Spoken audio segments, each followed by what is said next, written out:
नमस्कार दोस्तों, स्वागत है आप सभी का फिर से मेरे इस YouTube चैनल पर। तो कल हमने पढ़ा था बाल कांड का दूसरा भाग। तो आज हम तीसरे भाग से शुरुआत करेंगे। विश्वामित्र का आगमन। अयोध्यापति महाराज दशरथ के दरबार में यथोचित आसन पर गुरु विशिष्ट मंत्रीगण और दरबारीगण बैठे थे। अयोध्या नरेश ने गुरु विशिष्ट से कहा, हे गुरुदेव, जीवन तो क्षण भंगुर है और मैं वृद्धावस्था की ओर अग्रसर होते जा रहा हूँ। राम, भरत, लक्ष्मण और शत्रुघ्न चारों ही राजकुमार अब वयस्क भी हो चुके हैं। मेरी इच्छा है कि शरीर को त्यागने के पहले राजकुमारों का विवाह देख लूं। अंत आपसे निवेदन है कि इन राजकुमारों के लिए योग्य कन्याओं की खोज करवाएं।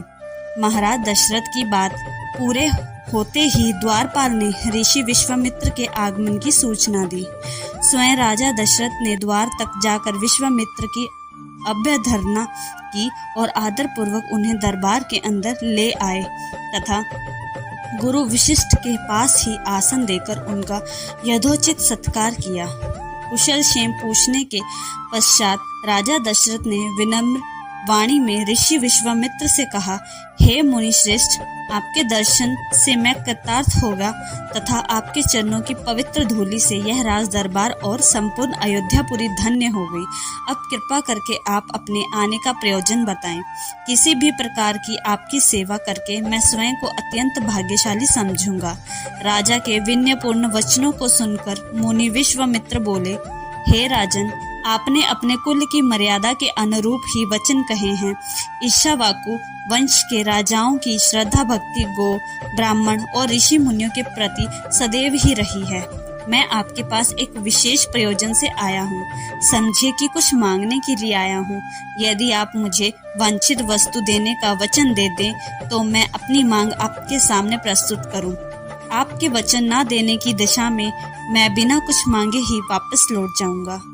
महाराज दशरथ ने कहा, हे ब्रह्म ऋषि, आप निसंकोच अपनी मांग रखें। संपूर्ण विश्व जानता है कि रघुकुल के राजाओं का वचन ही उनकी प्रतिज्ञा होती है। आप मांग तो मैं अपना शीश काटकर भी आपके चरणों में रख सकता हूँ। उनके इन वचनों में आश्वस्त ऋषि विश्वामित्र बोले, राजन, मैं अपने आश्रम में एक यज्ञ कर रहा हूँ। इस यज्ञ के पूर्ण होते ही समय मार्च और सुबाहु नाम के 2 राक्षस आकर रक्त, मांस आदि अपवित्र वस्तुएं यज्ञ वेदी में फेंक देते हैं। इस प्रकार यज्ञ पूर्ण नहीं हो पाता। ऐसा वे अनेक बार कर चुके हैं। मैं उन्हें अपने तेज से श्राप देकर नष्ट भी नहीं कर सकता, क्योंकि यज्ञ करते समय क्रोध करना वर्जित है। मैं जानता हूँ कि आप मर्यादा का पालन करने वाले ऋषि मुनियों के हितैषी एवं प्रजावत्सल राजा हैं। मैं आपसे आपके ज्येष्ठ पुत्र राम को मांगने के लिए आया हूँ, ताकि वह मेरे साथ जाकर राक्षसों से मेरे यज्ञ की रक्षा कर सके और मेरा यज्ञानुष्ठान निर्विघ्न पूरा हो सके।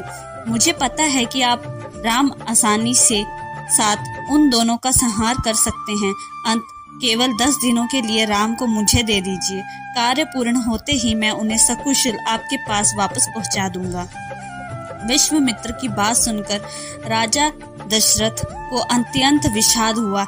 ऐसा लगने लगा कि अभी वे मूर्छित हो जाएंगे। फिर समय को संभाल कर उन्होंने कहा, मुनिवर, राम अभी बालक है। राक्षसों का सामना करना उनके लिए संभव नहीं होगा।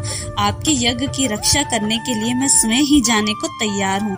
विश्वामित्र बोले, राजन, आप तनिक भी संदेह न करें कि राम उनका सामना नहीं कर सकते। मैंने अपने योग्य बल से उनकी शक्तियों का अनुमान लगा लिया है।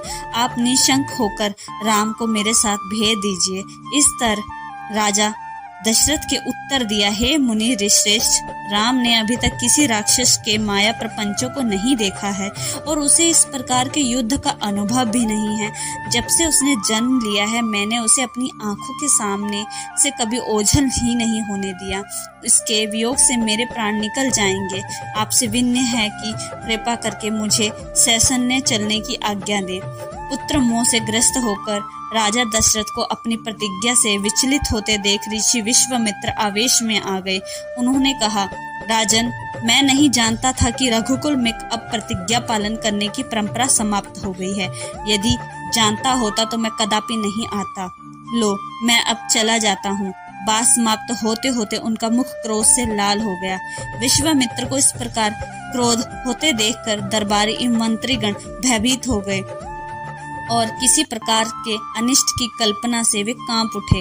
गुरु वशिष्ठ ने राजा को समझाया, हे राजन, पुत्र के मोह में ग्रस्त होकर रघुकुल की मर्यादा, प्रतिज्ञा, पालन और सत्यनिष्ठा को कलंकित मत कीजिए। मैं आपके परामर्श देता हूँ कि आप राम के बालक होने की बात को भूलकर एवं निशंक होकर राम को मुनि राज के साथ भेज दीजिए। महामुनि अत्यंत विद्वान, नीति निपुण और अस्त्र शस्त्र के ज्ञाता हैं। मुनिवर के साथ जाने से राम का किसी प्रकार से भी अहित नहीं हो सकता, उल्टे वे इनके साथ रहकर शस्त्र और शास्त्र विद्याओं में अत्यंत निपुण हो जाएंगे तथा उनका कल्याण ही होगा। गुरु वशिष्ठ के वचनों से आश्वस्त होकर राजा दशरथ ने राम को बुला भेजा। राम के साथ साथ लक्ष्मण भी वहां चले आए। राजा दशरथ ने राम को ऋषि विश्वामित्र के साथ जाने की आज्ञा दी। पिता की आज्ञा शिरोधार्य करके राम के मुनिवर ने साथ जाने के लिए तैयार हो जाने पर लक्ष्मण ने भी ऋषि विश्वामित्र के साथ चलने के लिए प्रार्थना की और अपने पिता से भी राम के साथ जाने के लिए अनुमति मांगी। अनुमति मिल जाने पर राम और लक्ष्मण सभी गुरुजनों से आशीर्वाद लेकर ऋषि विश्वामित्र के साथ चल पड़े।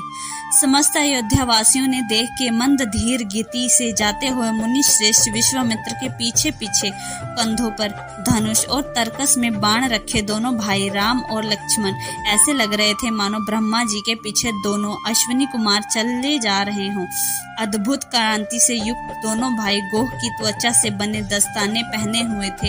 हाथों में धनुष और कटी में दक्षिण धार वाली कृपाणों शोभायमान हो रही थी। ऐसा प्रतीत होता था मानो स्वयं शौर्य ही शरीर धारण करके चले जा रहे हों। लता विटापों के मध्य से होते हुए 6 कोस लंबा मार्ग पार करके वे पवित्र सरयू नदी के तट पर पहुंचे। मुनि विश्वामित्र ने स्नेह युक्त मधुर वाणी में कहा, हे वत्स, अब तुम लोग सरयू के पवित्र जल से आचमन स्नान आदि करके अपनी थकान दूर कर लो, फिर मैं तुम्हें प्रशिक्षण दूंगा। सर्वप्रथम मैं तुम्हें बला और अति बला नामक विद्याएं सिखाऊंगा। इन विद्याओं के विषय में राम के द्वारा जिज्ञासा प्रकट करने पर ऋषि विश्वामित्र ने बताया, ये दोनों ही विद्याएं असाधारण हैं। इन विद्याओं में पारंगत व्यक्तियों की गिनती संसार के श्रेष्ठ पुरुषों में होती है। विद्वानों ने इन्हें समस्त विद्याओं की जननी बताया है। इन विद्याओं को प्राप्त करके तुम भूख और प्यास पर विजय पा जाओगे। इन तेजोमय विद्याओं की सृष्टि स्वयं ब्रह्मा जी ने की है। इन विद्याओं को पाने का अधिकारी समझकर मैं तुम्हें इन्हें प्रदान कर रहा हूँ। राम और लक्ष्मण के स्नान आदि से निर्वृत्त होने के पश्चात विश्वामित्र जी ने उन्हें इन विद्याओं की शिक्षा दी। इन विद्याओं के प्राप्त हो जाने पर उनके मुखमंडल पर अद्भुत क्रांति आ गई। तीनों ने सरयू तट पर ही विश्राम किया। गुरु की सेवा करने के पश्चात दोनों भाई तृण शैयाओं पर सो गए। मेरे चैनल को सब्सक्राइब करें, लाइक करें, शेयर करें और आगे के पार्ट जानने के लिए मेरे साथ जुड़े रहें। Thank you.